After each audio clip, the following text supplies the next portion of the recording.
নমস্কার বন্ধুরা, সকলকে পরিবার চ্যানেলে স্বাগত। আশা করি সকলেই ভালো আছেন। বন্ধুরা, এবার আদালতের নির্দেশ মেনে টেট সার্টিফিকেট দেওয়া নিয়ে গুরুত্বপূর্ণ নোটিশ পাবলিশ করলো প্রাথমিক শিক্ষা পর্ষদ। আজকে সেই গুরুত্বপূর্ণ বিষয়টি নিয়ে জেনে নেব। তাই সকলকে বলছি, ভিডিওটি প্রথম থেকে শেষ পর্যন্ত অবশ্যই দেখবেন এবং বিস্তারিত অবশ্যই জানবেন। এবার একটি গুরুত্বপূর্ণ নোটিশ পাবলিশ করলো পশ্চিমবঙ্গ প্রাথমিক শিক্ষা পর্ষদ। টেট সার্টিফিকেট প্রদানের জন্য ভেরিফিকেশন নোটিশ জারি করলো পর্ষদ। পিটিশনার ভিত্তিক নাম দেওয়া হয়েছে তাতে। আদালতের নির্দেশ মেনেই এই নোটিশ দেওয়া হলো।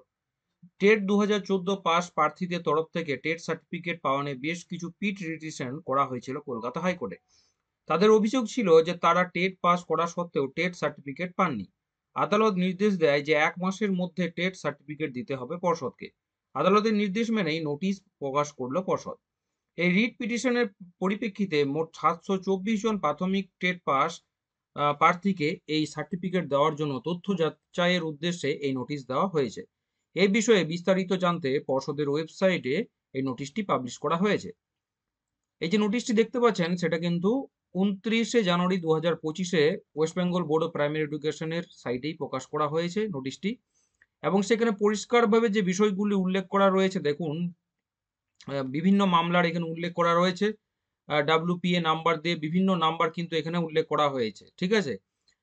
মূল বিষয় যেটি আসছে যে টেট 2024 অন অ্যান্ড ফ্রম 4/2/2025 থেকে 6/2/2025 অ্যাট আচার্য প্রফুল্লচন্দ্র ভবন, কলকাতা, সল্টলেক সেক্টর 2, কলকাতাতে কিন্তু তাদের সকলকেই যে ডকুমেন্টসগুলি, টেস্টিমোনিয়ালসগুলি নিয়ে যেতে বলেছে, সেই বিষয়গুলি এক এক করে আমি বলছি। ঠিক আছে? তাহলে তাদের কিন্তু যে 724 জনের নাম এখানে উল্লেখ করা হয়েছে, তাদের সকলকেই কিন্তু এই 4 থেকে 6 তারিখের মধ্যে আচার্য প্রফুল্লচন্দ্র ভবন, সল্টলেক সেক্টর 2, কলকাতাতে গিয়ে যে ডকুমেন্টসগুলি নিয়ে যেতে হবে দেখুন, list of testimonials documents, TET qualified related documents, তারা যে টেট পাস করেছিল সেই ডকুমেন্টসটা কিন্তু তাদেরকে নিয়ে যেতে হবে। Original marksheet and certificate of relevant training qualification. ঠিক আছে? অরিজিনাল মার্কশিট এবং সার্টিফিকেট, যে ট্রেনিংটা কোয়ালিফিকেশন করেছে তার নিয়ে যেতে হবে। Original voter ID card, Aadhaar card, relevant judgment of honourable High Court Kolkata with the front page showing the writ petitioner number and all the pages with the list of names of the writ petitioner.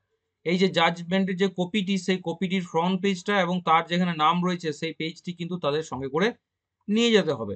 এবং অতি অবশ্যই বারবার বলছি, 4 থেকে 6 তারিখের মধ্যেই কিন্তু তাদের সেখানে গিয়ে উপস্থিত হতে হবে। ঠিক আছে? তাহলে দেখুন, এখানে কিন্তু পরিষ্কারভাবে পরপর কিন্তু নামগুলি উল্লেখ করা রয়েছে। প্রথমেই 1 থেকে শুরু করে আপনি যদি একদম নিচে চলে যান, দেখতে পাবেন সর্বশেষ সিরিয়াল নাম্বার 724। ঠিক আছে? তাহলে প্রত্যেকেই যতগুলি নাম আছে তাদের সকলেরই কিন্তু ডকুমেন্টস প্রথমে ভেরিফিকেশন করা হবে। তারপর তাদের TET certificate 2014 TET pass certificate কিন্তু তাদের প্রদান করা হবে। তাহলে আসছি পরে ভিডিও নিয়ে খুবই গুরুত্বপূর্ণ আপডেট। যারা দেখলেন অতি অবশ্যই অন্যজনকে অবশ্যই শেয়ার করবেন, এবং বাড়িতে যদি এমন কেউ থাকে তাহলে তো অতি অবশ্যই শেয়ার করবেন এবং পুরো বিষয়টা জানিয়ে দেবেন। সকলে ভালো থাকবেন, সুস্থ থাকবেন। চ্যানেল নতুন হলে চ্যানেলটিকে অতি অবশ্যই সাবস্ক্রাইব করবেন এবং ভিডিওটিকে লাইক করতে ভুলবেন না। সকলে ভালো থাকবেন, সুস্থ থাকবেন।